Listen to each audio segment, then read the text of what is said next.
Story रही भगत sir आपकी। और इसी कड़ी में आज की डेट में निधि रावत मैडम है हमारे बीच में, गामा की तरफ से। तो आप सभी साथियों के साथ साथ में लेते हुए सभी साथियों को साथ में लेते हुए एक जबरदस्त तालियों के साथ इनवाइट करेंगे मैडम निधि रावत जी को। Please come on the screen madam, Nidhi Rawat ma'am.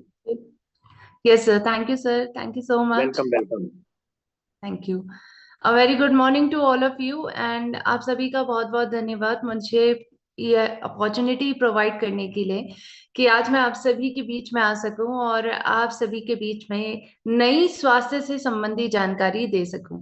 तो आप सभी का बहुत बहुत स्वागत है आज के सेशन में। मेरा नाम है निधि रावत और मैं हूं आपकी हेल्थ कार्ड ट्रेनर। आप सभी के बीच में उपस्थित हुई हूं एक नई जानकारी के साथ। आज हमारा दिन बेहद खास है क्योंकि आज मॉर्निंग के सेशन में हम सभी बातचीत करने वाले हैं एक ऐसी बीमारी के बारे में जिसका नाम है कैंसर। डिटेल में जानेंगे आखिर कैंसर होता क्या है, इससे बचने के तरीके क्या हैं, क्योंकि आज दिन प्रतिदिन कैंसर के केसेस भारत में दिन प्रतिदिन बढ़ते जा रहे हैं। इस बढ़ती दर को कम करने की जरूरत है। आज इसके लिए हमें जानने की जरूरत है कि आखिर वो क्या मिसिंग एजेंट है हमारे खाने में जिसको आज हम नहीं ले रहे हैं और जिसके कारण आज कैंसर के केसेस बढ़ते जा रहे हैं। आज इसके रिस्क फैक्टर्स को भी हम समझेंगे। तो आज की चर्चा बहुत ज्यादा इंपॉर्टेंट रहने वाली है आपके खुद के स्वास्थ्य के लिए, आपके परिवार के स्वास्थ्य के लिए। और आपको आज की जानकारी को अगर ज्यादा से ज्यादा लोगों तक पहुंचाना है तो आपको आज के सेशन के नोट्स बनाने की जरूरत है ताकि आप सही और सटीक जानकारी को ज्यादा लोगों तक पहुंचा सके। तो आइए चलते हैं सेशन की तरफ बढ़ते हैं और आप सभी का पुनः तहे दिल से स्वागत करती हूँ आज के सेशन में। आज हम ये भी जानेंगे कि गामा ओरिजिनॉल कैसे कैंसर प्रिवेंशन में और कैंसर के इलाज में आज हमारी मदद कर रहा है। देखिए, कैंसर के बारे में अगर हम बात करें तो हम सभी जानते हैं कि कितनी भयानक बीमारी है। इसका नाम सुनते ही हम हमेशा ये कहते हैं कि कैंसर मुझे और मेरे परिवार को तो कभी ना हो, क्योंकि कहीं ना कहीं कैंसर का की बीमारी का इलाज इससे ज्यादा भयंकर है। कैंसर का इलाज जैसे कीमोथेरेपी, रेडियोथेरेपी जैसी कई प्रकार की तमाम थेरेपी से होकर आपको गुजरना पड़ता है, आपके शरीर को गुजरना पड़ता है जिनको कैंसर की परेशानी रहती है। और इन थेरेपीज के माध्यम से आपकी पूरी बॉडी को बहुत हार्मफुल रेडिएशंस के ऊपर एक्सपोज किया जाता है। ये हार्मफुल रेडिएशन आपके शरीर में कैंसर सेल को तो मारती ही है, लेकिन इसके साथ साथ आपके शरीर के हेल्दी सेल्स को भी डैमेज कर देती हैं। और यही कारण होता है कि आगे चलकर जब कोई व्यक्ति इवन कैंसर से भी बच जाता है, इससे अच्छे से लड़ लेता है, तो उनके आगे का जीवन बहुत ज्यादा स्वस्थ रहता है। छोटी छोटी बीमारियों से वो ग्रसित हो जाते हैं, उनकी रोग प्रतिरोधक क्षमता कम हो जाती है, कई प्रकार की क्षमताएं उनकी कम होने के कारण उनका लाइफस्टाइल, उनका क्वालिटी ऑफ लाइफ बहुत खराब हो जाता है। तो आज हम सभी को जरूरत है कि हम पहले तो ट्राई करें कि कैंसर हमें हो ही ना। और उसके लिए आज हमें इस मूल मंत्र को अपने जीवन में जरूर अपनाना है।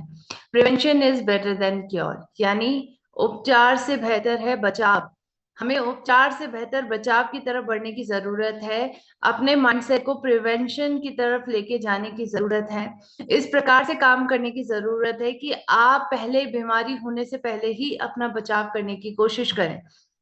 बीमारी होने ही ना दें, बीमारी का वेट ना करें कि बीमारी होगी तब जाकर हम कुछ करेंगे अपने स्वास्थ्य को बेहतर बनाने के लिए। आज ये माइंडसेट बदलने की जरूरत है, स्पेशली कैंसर जैसी बीमारी से बचना अगर चाहते हैं। क्योंकि आज देखिए, ऐसे एग्जाम्पल्स हैं हमारे पास कि बड़े बड़े सेलिब्रिटीज जिनके पास संपत्ति की कमी नहीं थी,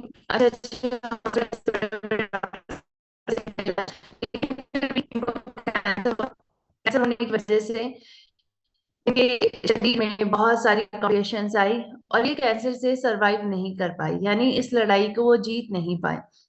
नरगिस दत्त, ऋषि कपूर, इरफान खान, इन सभी की मृत्यु का कारण कैंसर था। लेकिन कुछ ऐसे लोग ही हैं जिन्होंने कैंसर से अच्छे से लड़ाई लड़ी है और इस लड़ाई को वो जीते हैं, इस जंग को वो जीते हैं, जैसे मनीषा कोइराला, सोनाली बेंद्रे। सोचिए ये सभी कितना अपने फिटनेस पर ध्यान देते थे। सभी सेलिब्रिटीज थे तो इनको हमेशा फिट रहना होता था, दिखना होता था, खान पान पे ध्यान देते थे, लेकिन फिर भी कैंसर हो गया। यानी कैंसर आज किसी को भी हो सकता है, क्योंकि कैंसर होने की संभावना हर व्यक्ति के अंदर है। अब आप सभी सोचोगे कि मैम आप आखिर ऐसा क्यों कह रहे हैं कि कैंसर होने की संभावना हर व्यक्ति के अंदर है? क्योंकि कैंसर सेल हर किसी के अंदर मौजूद है, आपके अंदर भी है, मेरे अंदर भी है। तो कैंसर होने की संभावना तो हर किसी को है। बस यही बात है कि कब आपकी किस्मत खराब हो और ब्लड सप्लाई उन कैंसर सेल को मिलना शुरू कर दे और आपके शरीर में कैंसर सेल ग्रो करने लग जाए। तो आज हमें समझने की जरूरत है कि कैंसर से बचाव करने के तरीके देखें हम, ताकि अपनी कैंसर होने की संभावना को बिल्कुल जीरो करें। आज पहले इसको करने के लिए, इस टास्क को अचीव करने के लिए हमें गंभीरता को समझने की जरूरत है कि आज कैंसर कितनी ज्यादा मात्रा में बढ़ता जा रहा है। ICMR, Indian council of medical research के माध्यम से एक सर्वे किया गया, और उस सर्वे के माध्यम से पता चला कि भारत में कैंसर के केसेस दिन प्रतिदिन बढ़ते जा रहे हैं। लगभग पूरी जनसंख्या को अगर हम 8-8 के ग्रुप में विभाजित कर देते हैं, तो 8 में से एक भारतीय हमें जरूर ऐसा मिलता है जिसको कैंसर की परेशानी होती है। आज कैंसर के केसेस भारत में बढ़ते जा रहे हैं, और ये दर के बारे में आईसीएमआर का कहना है कि अगले आने वाले 5 साल 2020 से 25 तक अनुमानित है कि 12% कैंसर के केसेस भारत में बढ़ेंगे। अब आप सोचिए कि हमारी 140 करोड़ की जनसंख्या में 12% यानी कितने करोड़ों लोगों को कैंसर होने वाला है। हो भी गया होगा, क्योंकि 2025 तो आने वाली है। सो कहीं ना कहीं आज हमें समझने की जरूरत है कि भारत कैंसर कैपिटल बनने वाला है, और ये कैंसर कैपिटल बनने से हमें रोकना है। हमें अपने स्वास्थ्य को बेहतर बनाना है, और उसके कैंसर को समझना है। क्या है कैंसर, क्यों हो रहा है, किस लिए हो रहा है, क्या है बचाव के तरीके, आइए हम डिटेल में जानते हैं। देखिए, कैंसर क्या है। कैंसर एक प्रकार की जेनेटिक बीमारी है। जेनेटिक बीमारी यानी जीन्स में बदलाव होने के कारण होती है। जब आपके शरीर में सेल्स में जब कोई प्रकार के चेंजेस आते हैं, देखिए हमारा शरीर सबसे छोटी इकाई है। जैसे घर बनाने के लिए ईंट पत्थर का इस्तेमाल किया जाता है, वैसे ही हमारे शरीर को बनाने के लिए सेल्स का इस्तेमाल किया जाता है। ये सेल्स पुराने सेल से मिलकर बनते हैं, यानी कुछ वक्त बाद पुराने सेल्स मर जाते हैं, उनकी जगह पर नए सेल्स आते हैं। तो ये जो प्रक्रिया, नए सेल्स की बनने की प्रक्रिया होती है पुराने सेल से, उसको हम सेल डिवीजन की प्रक्रिया के नाम से जानते हैं। जब ये सेल डिवीजन की प्रक्रिया हो रही रहती है और इस वक्त किसी प्रकार की गड़बड़ी हो जाती है, जेनेटिक चेंजेस आ जाते हैं, क्रोमोसोम्स के रीअरेंजमेंट में बदलाव आते हैं, तो इसके कारण हमारे शरीर में एबनॉर्मल सेल्स का निर्माण हो जाता है, नॉर्मल सेल का नहीं होता है। नॉर्मल सेल और एबनॉर्मल सेल में क्या डिफरेंस होता है? बेसिकली एबनॉर्मल सेल्स ऐसे सेल्स होते हैं जिनको अगर एक बार ब्लड सप्लाई मिल जाए तो ये गुणात्मक ग्रोथ करते हैं, गुणात्मक वृद्धि करते हैं, यानी एक्सपोनेंशियल ग्रोथ करते हैं। एक्सपोनेंशियल ग्रोथ का मतलब है कि आप अगर इनको ब्लड सप्लाई देते हैं तो ये इतनी मात्रा में मल्टीप्लाई करने लग जाते हैं कि इनकी ग्रोथ को रोकना मुश्किल हो जाता है। इनकी डेथ भी नहीं होती है। इनको मारने के लिए आपको बहुत प्रयास करना पड़ता है, बल्कि नॉर्मल सेल्स की कुछ टाइम की ही इसकी एज लिमिट होती है, जिसके बाद आपके नॉर्मल सेल्स की डेथ हो जाती है, इनकी जगह पर नए सेल्स आते हैं। तो एबनॉर्मल सेल आज कैंसर सेल ही हैं, और ये एबनॉर्मल सेल को जब ब्लड सप्लाई मिलती है तो ग्रो करते हैं। अब ये जब ग्रो करेंगे तो इनकी ग्रोथ भी अलग अलग टाइप की होती है। एक ग्रोथ होती है कि ये कैप्सूल फॉर्म में ग्रो करना शुरू करते हैं, यानी उनकी ग्रोथ एक सीमा तक ही लिमिटेड होती है। तो ऐसे ट्यूमर्स को हम कहते हैं, ऐसे लंप ऑफ टिश्यू को, यानी जो टिश्यू का गुच्छा बन रहा है, ट्यूमर बन रहा है, उसको हम बिनाइन ट्यूमर कहते हैं, जिसको हम गुठली या गार्ड कह देते हैं। ये कैंसर नहीं होता है, क्योंकि इसकी ग्रोथ एक वक्त बाद बंद हो जाती है। लेकिन जब एबनॉर्मल सेल्स चारों तरफ से ग्रो करते हैं, बढ़ते ही जाते हैं, तो आगे चलकर ये कैंसर में तब्दील होते हैं, जिसको हम साइंटिफिक लैंग्वेज में मलिग्नेंट कैंसर के नाम से जानते हैं। सो आई होप आपको यहाँ पर समझ में आया होगा कि क्यों कैंसर हो रहा है हमारे शरीर में एबनॉर्मल सेल्स की वजह से, यानी कैंसर सेल की वजह से, जो हर किसी के अंदर मौजूद हैं। तो कैंसर होने की संभावना तो हर किसी को है। आइए ये जानेंगे कि ये संभावना कब बढ़ जाती है। कैंसर होने की संभावना किन्हीं किन्हीं रिस्क फैक्टर की वजह से बहुत ज्यादा बढ़ती है, और इन रिस्क फैक्टर को कम करने की जरूरत है। सबसे पहला रिस्क फैक्टर है नशा। नशा स्पेशली स्मोकिंग करना, तंबाकू का इस्तेमाल करना हमारे लिए बेहद नुकसानदायक है, क्योंकि जब आप तंबाकू या स्मोकिंग करते हैं तो इसके अंदर के टॉक्सिन आपकी बॉडी के अंदर जाते हैं और आपके हेल्दी सेल्स को डैमेज करते हैं, जिसकी वजह से ये एबनॉर्मल सेल्स में तब्दील हो जाते हैं। इसके साथ साथ जब इसके टॉक्सिन्स बॉडी में जाते हैं तो आपके शरीर की जो खुद प्रोवाइड करने वाली रोग प्रतिरोधक क्षमता है वो कम कर देते हैं, और जब आपकी रोग प्रतिरोधक क्षमता कम हो जाती है तो आपके शरीर की जो इन्नेट नेचुरल क्षमता है कैंसर सेल को मारने की, आपने उसको इन सभी नशे की आदतों की वजह से ऑलरेडी कम कर लिया, तो आपके शरीर को बचाने वाला अब कोई नहीं रहा। इसीलिए जरूरी है कि आज अपने शरीर की नेचुरल रोग प्रतिरोधक क्षमता करना चाहते हैं तो स्मोकिंग करना, तंबाकू का इस्तेमाल करना बंद कर दें। इसी प्रकार दूसरा रिस्क फैक्टर दूसरा रिस्क फैक्टर है शराब का इस्तेमाल करना। शराब एक ऐसा नशा है जिसका इस्तेमाल हमें नहीं करना चाहिए, क्योंकि जब आप शराब का इस्तेमाल करते हैं तो ये नेशनल कैंसर इंस्टीट्यूट का कहना है कि ये आपके शरीर में कैंसर के रिस्क को बढ़ा देता है। जब आप शराब का इस्तेमाल करते हैं तो शराब की कोई भी बूंद अगर आपके शरीर में जाती है तो वो एक टॉक्सिक केमिकल में कन्वर्ट हो जाती है, जिसका नाम है एसिटल एल्डिहाइड। और ये एसिटल एल्डिहाइड आपके हेल्दी सेल्स को डैमेज करने का काम करते हैं। तो इसीलिए कहा जाता है कि शराब का इस्तेमाल करेंगे तो कैंसर के रिस्क को बढ़ावा देंगे। आज इसका इस्तेमाल करना बंद करना है। अब हम बात करेंगे तीसरे रिस्क फैक्टर पर। ये भी कहीं ना कहीं हमारी खुद की गलत आदत है, खान पान में बदलाव होना। बहुत ज्यादा मात्रा में प्रोसेस फूड इस्तेमाल करें। प्रोसेस फूड क्या होते हैं? देखिए, प्रोसेस फूड वह खाने के पदार्थ होते हैं जिनमें शुगर ज्यादा होता है, या फिर नमक ज्यादा होता है, या फिर मैदे के बने होते हैं, या फिर उसमें तेल ज्यादा होता है। तो ऐसे खाने का इस्तेमाल हम अक्सर करते आ रहे हैं। फास्ट फूड हम आजकल बहुत खा रहे हैं। इन सभी की वजह से आपकी बॉडी में ट्रांस फैट बढ़ रहा है। ट्रांस फैट आपके कैंसर को बढ़ावा देता है। फास्ट फूड के अंदर बहुत सारे टॉक्सिक केमिकल, हैवी मेटल्स मिलते हैं जो आपकी बॉडी में जाते हैं और कैंसर जैसी बीमारी को जन्म देते हैं। आपने सुना भी होगा कि बहुत सालों पहले मैगी को बैन किया गया था क्योंकि मैगी के मसाले के अंदर लेड मिला था। ऐसे ही बहुत सारे मसालों में कैडमियम मिलता है। और ये सभी चीजें जब हम लेते हैं तो हमारी बॉडी में कई प्रकार से डैमेज होता है। अजीनोमोटो नाम के कई प्रकार के पदार्थ आपके फास्ट फूड के अंदर इस्तेमाल किए जाते हैं, और जब आप इनको लेते हैं तो आपकी बॉडी में कैंसर की संभावना को बढ़ा देते हैं। इसी प्रकार ये एजेंसी है, international agency for research on cancer, जो वर्ल्ड हेल्थ ऑर्गेनाइजेशन के अंडर में काम करती है। इन्होंने साफ तौर पे कहा है कि इवन अगर आप रेड मीट का इस्तेमाल करते हैं तो ये भी कैंसर की संभावना को बढ़ाता है, क्योंकि रेड मीट जब आपके पेट में जाता है तो वहां पर ये एन नाइट्रोसो कंपाउंड को रिलीज करता है, जिसकी वजह से कैंसर, स्टमक कैंसर की संभावना बढ़ जाती है। तो आज हम सभी को जरूरत है समझने की, खान पान के कारण हमें हो रही है कैंसर की परेशानी, संभावना बढ़ रही है, उसको कम करना होगा। चौथा रिस्क फैक्टर है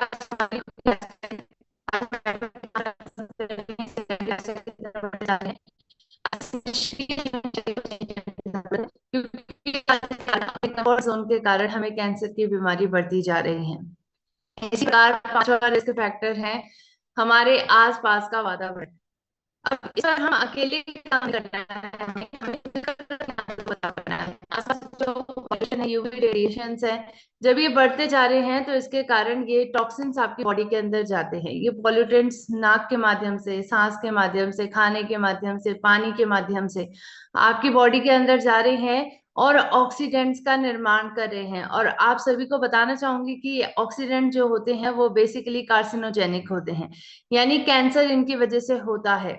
तो बहुत जरूरी है कि ऑक्सीडेंट्स का निर्माण आपकी बॉडी में कम हो, और उसके लिए आपको आसपास के वातावरण का ध्यान रखना होगा। अपनी आदतों में बदलाव लाइए, प्लास्टिक का इस्तेमाल करना कम करिए, जूट बैग्स का इस्तेमाल करिए, ज्यादातर चलने की आदत आपको हेल्दी भी बनाएगा, प्लस पॉल्यूशन कम करेगा। ये कुछ कुछ सस्टेनेबल आदतें हैं जिनको हमें अपनाने की जरूरत है। छठा फैक्टर है आज आसपास प्रोवाइडेड हमारे बहुत सारे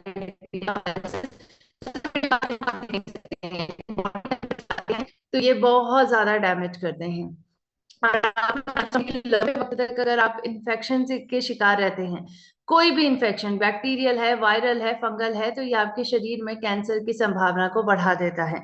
जैसे हेपेटाइटिस बी और सी अगर क्रोनिक हो जाए, बहुत लंबे टाइम तक हो, तो इसके कारण आपको हेप्टोसेलुलर कार्सिनोमा होता है, यानी लिवर कैंसर की संभावनाएं बढ़ जाती हैं। तो बहुत जरूरी है कि आज इन्फेक्शन जैसी परेशानियों को पहले से ही सही प्रकार से ठीक करें, उनको नजरअंदाज ना करें। इसी प्रकार सातवां रिस्क फैक्टर है इन्फ्लामेशन, एक ऐसा मिसिंग फैक्टर, सूजन, अंदरूनी सूजन, जो आज कैंसर के रिस्क को बढ़ावा दे रहा है। ये सर्वे कहता है कि जो 25% कैंसर के केसेस हैं उनमें ये पाया गया कि सूजन की वजह से उनको कैंसर हुआ है। तो आज सूजन भी एक बहुत बड़ा रिस्क फैक्टर बन चुका है कैंसर का, और आज हमें इन सभी रिस्क फैक्टर को कम करने की जरूरत है। आदतों में बदलाव लेकर आने की जरूरत है, प्राकृतिक तरीकों को अपनाने की जरूरत है, ताकि हम सभी कैंसर से अपना बचाव कर सकें। क्या है वो प्राकृतिक तरीके? सबसे पहले तो अपनी डाइट में बदलाव लेकर आइए, जितना हो सके प्लांट बेस्ड डाइट का इस्तेमाल करिए, क्योंकि प्लांट बेस्ड डाइट के अंदर आपको आ, आपके अंदर, इसके अंदर कार्सिनोजेनिक कंपाउंड्स नहीं मिलते हैं। इसके अंदर वो सभी प्रकार के पोषण आपको प्राकृतिक रूप में मिलते हैं जिसकी जरूरत आप सभी को है, प्लस इनमें टॉक्सिन्स की मात्रा सबसे कम पाई जाती है। इसके साथ साथ इसमें कहीं ना कहीं कोलेस्ट्रॉल जैसी, ट्रांस फैट जैसी कई चीजें मौजूद नहीं होती हैं। इसमें आपको फाइबर मिलता है, तो आपके शरीर के डाइजेशन के लिए बेहद जरूरी होता है।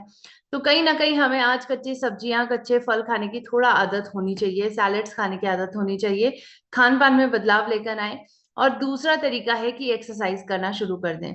एक्सरसाइज करेंगे तो ये आपके शरीर को एक्टिव बनाएगा, मूवमेंट में लेकर आएगा, आपकी बॉडी में मोटापा कम करेगा, और इसके साथ साथ जो डैमेज बॉडी में हो रहा है, कैंसर सेल बन रहे हैं, उनको भी कम करेगा। तो जो भी आपकी क्षमता है, क्षमता के हिसाब, जैसे अगर आप बहुत ही निम्न क्षमता है तो वॉक करिए, जुम्बा करिए, धीरे धीरे करके आपको योगा और अपनी ट्रेनिंग को बढ़ाना है। तो आपको डेली 40 मिनट एक्सरसाइज करनी है, 20 मिनट प्राणायाम करने की आदत रखनी है।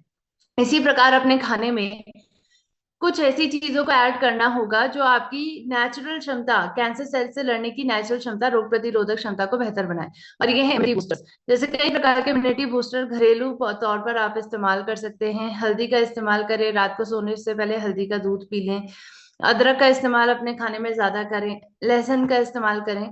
और इसके साथ साथ एक और इम्यूनिटी बूस्टर है, एक बेहतर एंटी कैंसर है एजेंट है गामा ओरिजिनॉल, जो आज हमारे खाने से मिसिंग है। तो आज हमें कहीं ना कहीं गामा ओरिजिनॉल को ऐड करने की जरूरत है, क्योंकि इसके अंदर पावर पैक 3 प्रॉपर्टीज आपको मिलती हैं। सबसे पहली प्रॉपर्टी आपको मिलती है कि ये एक पावरफुल नेचुरल एंटीऑक्सीडेंट है, जिसके माध्यम से आपके शरीर की एंटीऑक्सीडेंट की जरूरत पूरी होती है और ऑक्सीडेंट्स का निर्माण कम होता है। दूसरी क्षमता इसके अंदर है कि ये सूजन को कम करता है। और तीसरी क्षमता है कि आपकी रोग प्रतिरोधक क्षमता को बेहतर बनाता है। और इन तीनों क्षमताओं के माध्यम से आज एक प्रभावी एंटी कैंसर एजेंट की तरह ये काम करा है। इसके ऊपर जो सभी क्लिनिकल ट्रायल्स हुए हैं वो हमें बताना चाह रहे हैं कि कैंसर के इलाज और कैंसर के बचाव दोनों में गामा ओरिजिनॉल मदद कर रहा है। 2015 की स्टडी कहती है कि प्रोस्टेट कैंसर के इलाज में मदद की है गामा ओरिजिनॉल ने। 2013 की स्टडी कहती है कि साइटोटॉक्सिक एजेंट की मात्रा कम करता है, कैंसर कीमो प्रिवेंशन में मदद करता है। 2012 की स्टडी कहती है कि एंजियोजेनेसिस की प्रक्रिया, यानी जो ब्लड सप्लाई कैंसर सेल को मिल रही है, उसको रोकने में मदद करता है। 2012-2009 की स्टडी कहती है कि गामा ओरिजिनॉल के अंदर एक कंपाउंड पाया जाता है जिसका नाम है साइक्लोआर्टेनॉल फेरुलेट, जिसकी वजह से आपके शरीर में कैंसर सेल की ग्रोथ को रोका जाता है। 1998 की स्टडीज कहती हैं कि गामा ओरिजिनॉल आपके शरीर में ट्यूमर को कम करने की क्षमता रखता है, चाहे वो बिनाइन ट्यूमर हो यानी गुठली गांठ हो, या फिर मलिग्नेंट कैंसर हो, जिसको हम आम भाषा में कैंसर कहते हैं।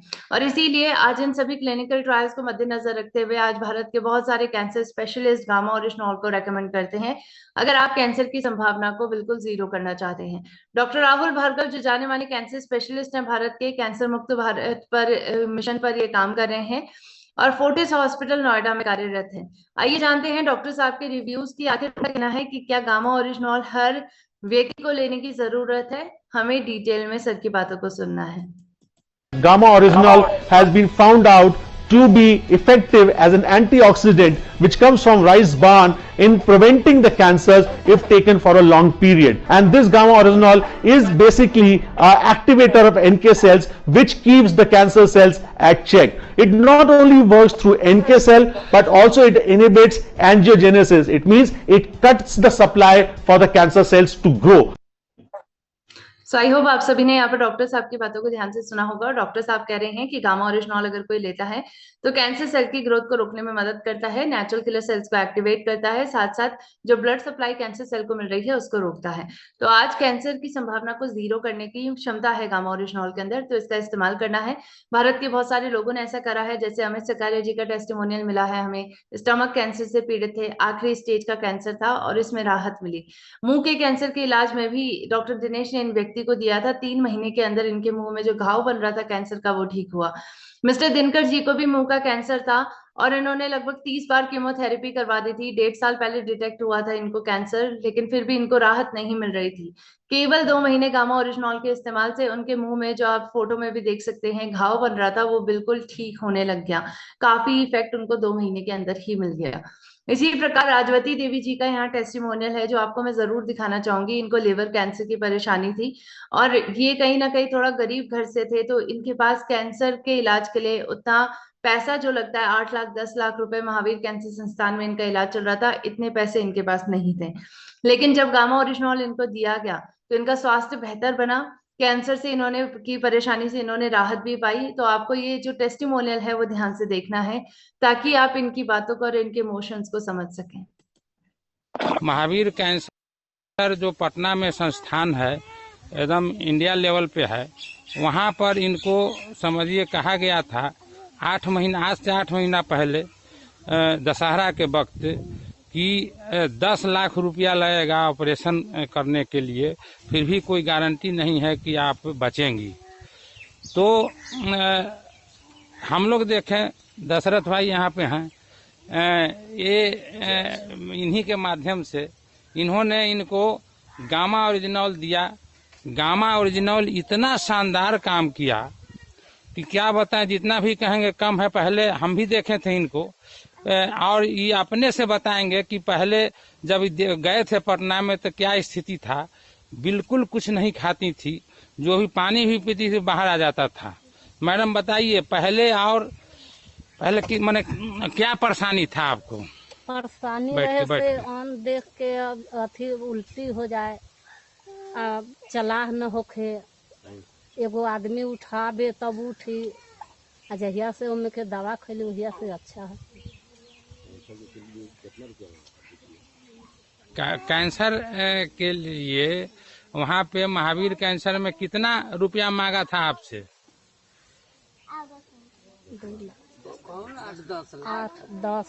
8 से 10 लाख बोला कि खर्चा होगा। वो अथी न ले। और इतना गरीब हैं बेचारे, आप देख सकते हैं ये इनका किस तरह से मकान है।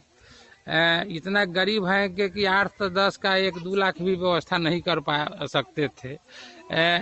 तो हम लोगों ने, दशरथ भाई ने इनको कहा कि जब डॉक्टर जवाब दे ही दिया है तो हम लोग गामा का ओरिजिनल का उपयोग करते हैं।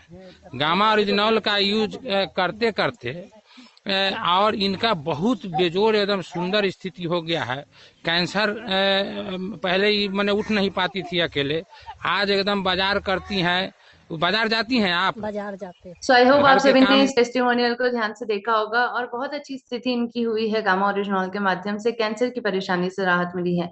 इसी प्रकार मंजू भाई जी को 62 की साल उम्र में इनको कैंसर डिटेक्ट हुआ और केवल गामा ओरिजिनल के माध्यम से इन्होंने अपनी कैंसर की परेशानी से राहत पाई। स्टमक कैंसर की परेशानी इनको थी। तो आज गामा ओरिजिनल एक पावरफुल और नेचुरल एंटीऑक्सीडेंट है और एक बेहतर एंटी कैंसर एजेंट है, जिसको अपनी डाइट का हिस्सा हमें बनाना होगा और इस मूल मंत्र को अपने जीवन में अपनाना होगा कि prevention is better than cure, यानी उपचार से बेहतर है बचाव। लाइफस्टाइल को बदलें, लाइफस्टाइल में सही प्रकार के चेंजेस लेकर आए, जैसे कि अपनी हेल्थ को बेहतर बनाने के लिए डेली एक्सरसाइज करें, डाइट का ध्यान रखें, टाइम से सोएं। इसी प्रकार कुछ ऐसी वैक्सीनेशन है जो आप अपना सकते हैं, जिसके माध्यम से कई प्रकार के कैंसर प्रिवेंट होते हैं, जैसे HPA एंड HPV और HPV 2 नाम की ये वैक्सीन हैं। इसको आप लगा सकते हैं, जिसके माध्यम से vulvar cancer, penile cancer, vaginal cancer, anal cancer, oropharyngeal cancer, इन सभी से आप राहत पा सकते हैं। रूटीन स्क्रीनिंग करवा सकते हैं, जैसे ब्रेस्ट कैंसर को चेक करने के लिए जो महिलाएं प्रेगनेंसी के बाद अपना मैमोग्राम टेस्ट करवा सकती है, प्रेगनेंसी के 2-3 साल बाद। इसी प्रकार पैप टेस्ट महिलाएं 21 से लेकर 29 साल की महिलाएं करवा सकती हैं।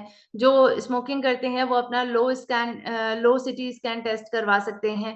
और प्रोस्टेट स्पेसिफिक एंटीजन टेस्ट हर वो व्यक्ति करवा सकता है, हर वो पुरुष करवा सकते हैं जो 50 साल से ऊपर हैं। 10 साल में आप एक बार इस टेस्ट को करवा लें, तो ये रूटीन स्क्रीनिंग के माध्यम से आपको पता रहेगा कि कैंसर आपको है या नहीं है। आप पता करते रहेंगे टाइम टू टाइम।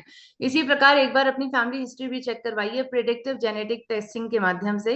इससे पता चलता है कि आपके पेरेंट्स में या ग्रैंड पेरेंट्स में किसी को अगर कैंसर था तो आपके अंदर भी कैंसर की संभावना बढ़ी रहती है।